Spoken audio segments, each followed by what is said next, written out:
Hello, we're back with the HDG News, as we call this program.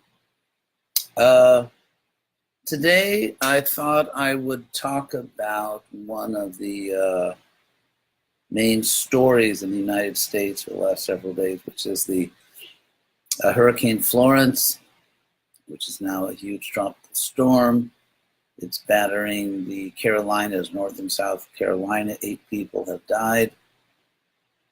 And they say epic amounts of rain are falling, flooding, serious flooding. And in the meantime, an even bigger storm, apparently, a super typhoon is hitting the Philippines. Also with severe threats to people's lives and property damage and so on. So I wanted to focus briefly for a few minutes on one interesting feature of our modern world. In previous ages, people tended to interpret natural disasters as the wrath of God, or the gods, or goddess, or some type of divine power. However people understood or characterized divine power. And it was okay to think that way. We now live in an age when I would say some people still think that way, that we're being punished by God. But it has become very politically incorrect, you could say, to say something like that. And often people will be angry if you suggest that, let's say, a hurricane or a flood is somehow punishment from God, or when AIDS was a big thing before certain types of preventative and curative measures were discovered, to say that an epidemic is somehow that people are being punished. This is very interesting.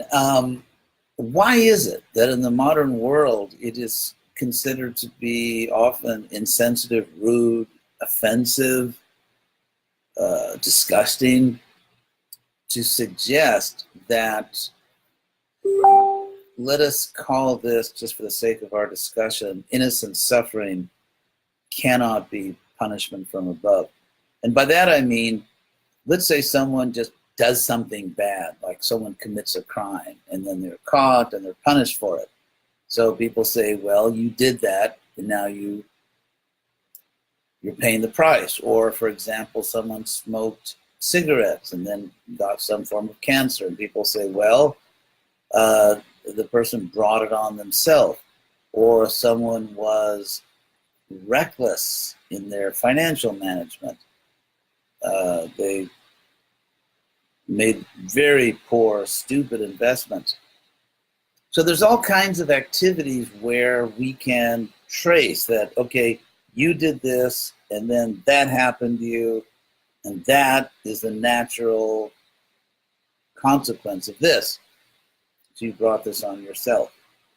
By innocent suffering, and I mean innocent here in a somewhat superficial sense, where someone suffers either from a disease or some kind of natural disaster, or crime, or they live in a country with a bad economy, or whatever. Someone suffers in some way, and you cannot really blame the person, at least not blame them for any activity in their present life for that suffering. We can't say that this person did not behave properly in some way, or made foolish decisions, or was negligent. And we say this person was living a normal, decent life, doing the types of reasonable things that normal people do, and then the suffering hit.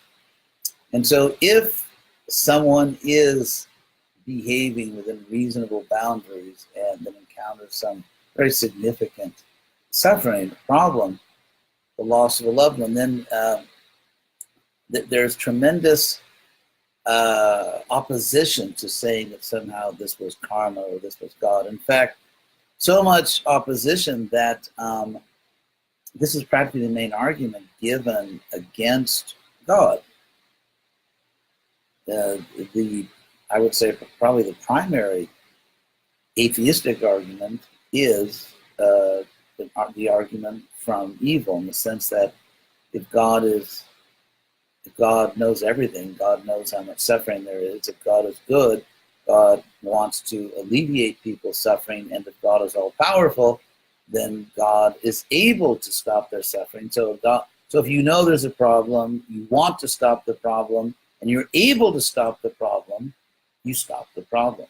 And so the fact that the problem persists is proof that there cannot be a God who is all good, all strong, and all kind or all merciful.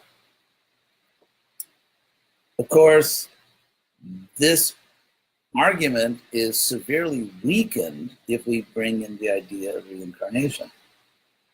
Because with reincarnation, we no longer have to trace someone's suffering to something that person did in this life, or conclude that they didn't deserve the suffering. There's nothing you can point to in this person's present life that would justify that level of punishment. It's like if you, let's say you go to a restaurant and the table next to you, there's a mother and father with their kids, and some kid is just sitting there quietly waiting for the food to arrive, and the mother just starts slapping the kid, and people will become very upset. Like, what are you doing? Your child is just sitting there. So I think it's not simply a problem with reincarnation, the fact that people don't believe in reincarnation and don't believe in karma, because I think some people will say open to the possibility that there is something like reincarnation and karma. I think many of those people still object to the idea of a quote-unquote innocent person, let's say this life innocence, an innocent person suffering. There's somehow people do not believe in the justice of God, which technically the Greek word is theodicy. People do not believe strong enough that there is a God who is fair and just to, so to speak, give God the benefit of the doubt. Well, if this is happening to me, or if this is happening to you, then it must, since God, there is a God who is fair and merciful, it must be the case that somehow this is for your greater good. In fact, we could make the general philosophical point that if we claim, as we do claim, that God is a perfect moral agent. Here I'm using the word agent, not like a travel agent, but in the philosophical sense, an agent is just someone who acts, like agire in Latin. Italian means to act. So an agent means someone who is conscious enough and free enough to be responsible for what they do. For example, let's say I'm walking down the street and someone pushes me against my will, and I fall over, and in the act of falling, I knock over another person who then, let's say, tragically hits their head on the ground and dies. I'm not guilty of murder because I did not voluntarily do anything. I was not an agent. I did not act in that regard. I was simply the recipient of action. Someone pushed me. So I'm not morally responsible for what happens when I involuntarily fell because I was pushed. On the other hand, if I attack another person, I am responsible. So to be a moral agent means to have enough awareness and enough power to act that you can reasonably be held responsible for what you do. For example, let's say I'm in the hospital and I'm given some drug that I should not have been given, and I go crazy because that's the effect of this drug. Someone gave me the wrong drug, and I flip over my the table next to my hospital bed, and the table injures someone. But then it's shown that I was inappropriately, irresponsibly given a drug which makes people crazy. So in that sense also, I'm not I'm not acting as a moral agent because I was drugged against my will or without my knowledge. So to act as a moral agent means that you have enough awareness and enough power over your own actions so that it is reasonable, it is fair to say that you are responsible for what you did. And so, of course, the ultimate moral agent would be God, because God is all-powerful and God is all-knowing, and therefore you could say God is supremely responsible for what God does. Or we could say Krishna, since this is a... we use the name Krishna. So Krishna, in that sense, is a supreme or infinite moral agent because he is all-powerful and all-knowing. Now, in general, in order to say that, let us say in the case where one person causes suffering to another person, and by person here, it could be God or any ordinary soul. To give an example of someone who knowingly causes pain to another person, let's say a dentist. That's what dentists do. You know, they try to, even if they're giving you some type of anesthesia to take away the pain, it still hurts when they inject the anesthesia. However, in defense of the dentist, we could say that, first of all, that if that dentist, let's say, and it's not even a question of consent. Well, I asked the dentist to perform this procedure. What about a child? The child is not asking the dentist to perform a procedure. And yet, let's say the dentist is performing the procedure which causes pain, even significant pain, let's say, to a child that did not choose to undergo that procedure. Now, in that case, let's say the parents did authorize it. So, going back to the dentist, in order for us to say the dentist is acting properly as a moral agent, it must be the case that the dentist is causing the minimum amount of pain possible to achieve a necessary good. Like, let's say, for example, God forbid, someone's in a car accident and they're injured and they cannot give consent because maybe they're unconscious. And so at that point, a doctor is on the scene. The doctor, he or she, starts to administer some type of aid, and there's some pain involved, but it must be the case that the person who intervened is causing the minimum amount of suffering possible to achieve a necessary good. And we can hold God to that standard. Well, we can't technically hold God, but analytically, we can apply the same standard to God. In order to accept God, Krishna, whatever name you use, in order to accept God as a perfect moral agent, it must be the case that whatever suffering God authorizes or permits or directly causes, that is the minimum suffering necessary in a particular life. That is the minimum suffering necessary to bring about a necessary, essential good.